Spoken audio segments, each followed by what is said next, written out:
বলো, এগুলো কি মিথ্যে কথা? বৌদি, এদের সঙ্গে তোমার কথা বলার দরকার নেই। তুমি তো বুঝে গেছো তোমার নতুন কুটুমরা কেমন। এদের সঙ্গে তোমার যোগাযোগও রাখার দরকার নেই। চলো চলো, তুমি আমার সঙ্গে ঘরে চলো। মা, টিঙ্কা, এসে গেছিস? হ্যাঁ এসে তো গেছি। এক্স্যাক্টলি কি হচ্ছে এখানে?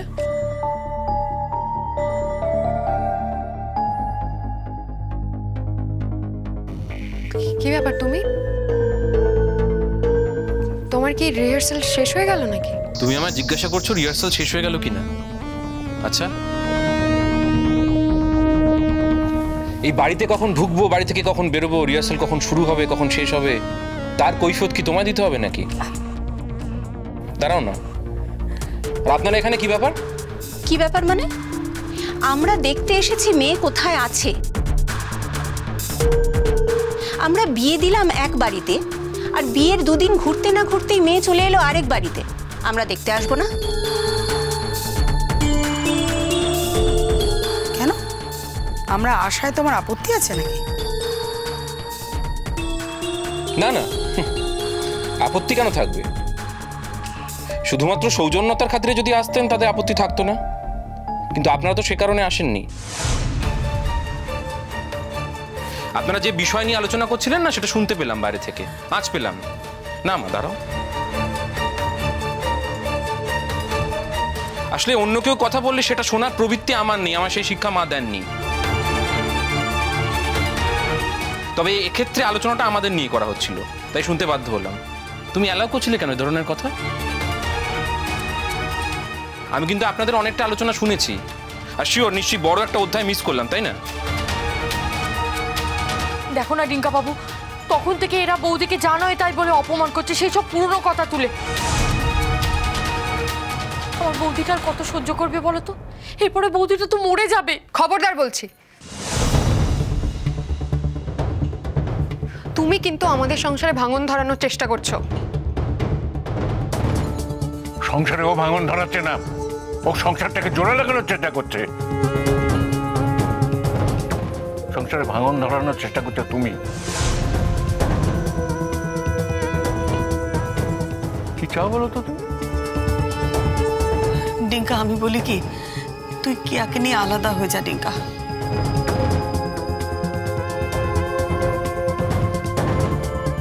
ওর যদি প্রত্যেক মুহূর্তে এরকম মনে হয় যে আমি ওর সর্বনাশ করেছি, ওর যা কিছু খারাপ হয়েছে সব আমার জন্যে, তাহলে তো এইভাবে আমাকে সবসময় অপমান করবে, আমাকে কোনোদিন সম্মান করতে পারবে না।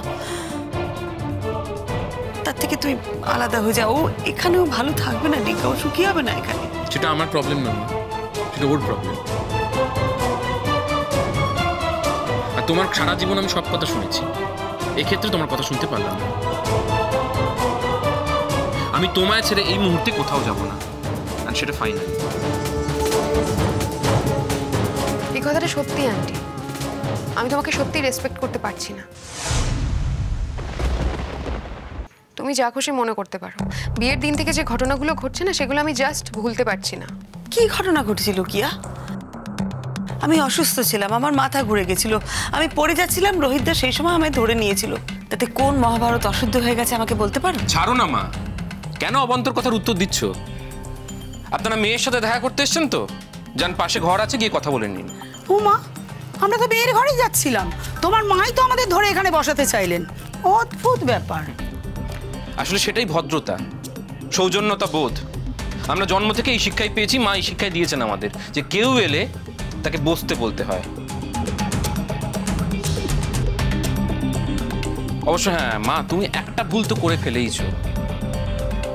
আসলে না, এই ভদ্র ব্যবহারটা শুধুমাত্র যারা ভদ্রলোক তাদের সাথেই করা উচিত।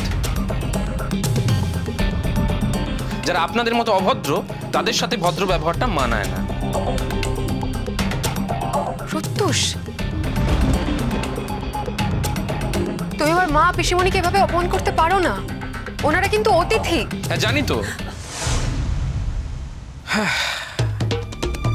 সিরিয়াসলি কি আর কিচ্ছু বলার নেই তোমাকে?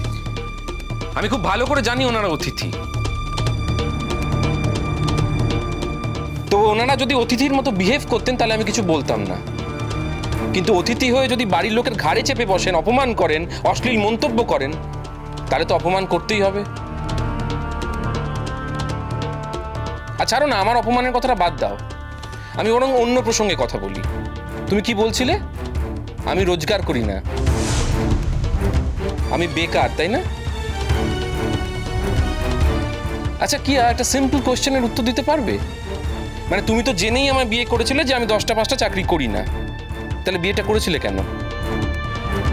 আমি তোমার সামনে হাত জোর করে বলেছিলাম যে প্লিজ কিয়া আমায় বিয়ে করো? কি হলো, উত্তর দাও। কথাটা তো সত্যি প্রত্যুষ। তুমি গান গেয়ে কটা টাকা রোজগার করো বলো তো? সমস্ত দায়িত্বটাই তো আমার ওপর।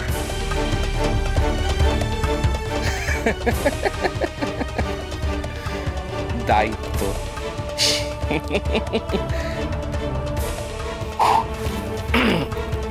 কিয়া, প্রথমত কেউ বলেনি তোমার দায়িত্ব নিতে,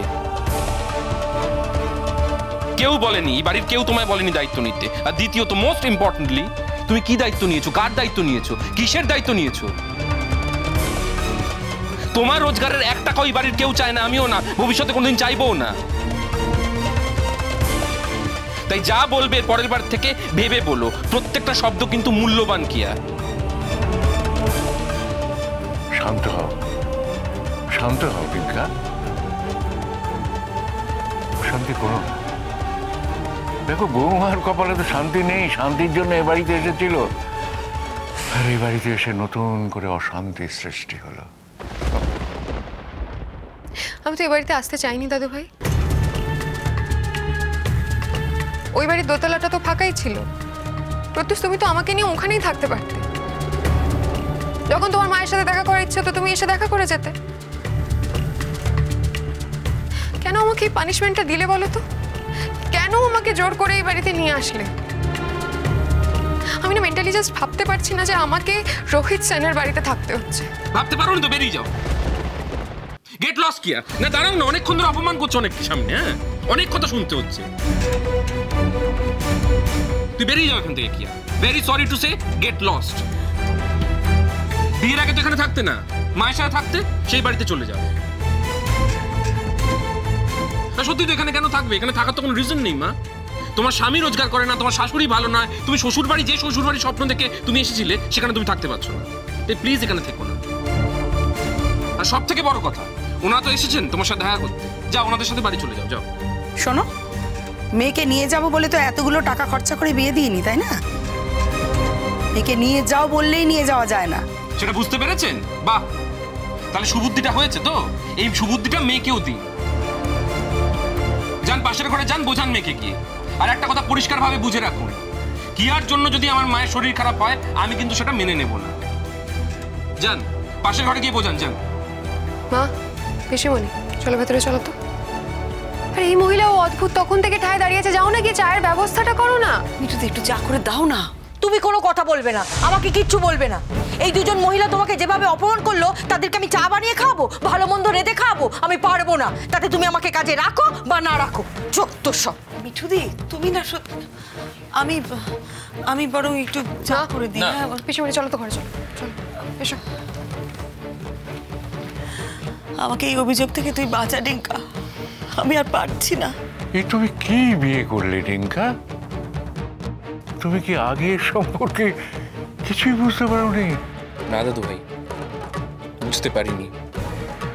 বুঝতে পারলে কিয়ার মতো মেয়েকে কোনোদিন নিজের জীবনে নিয়ে আসতাম না।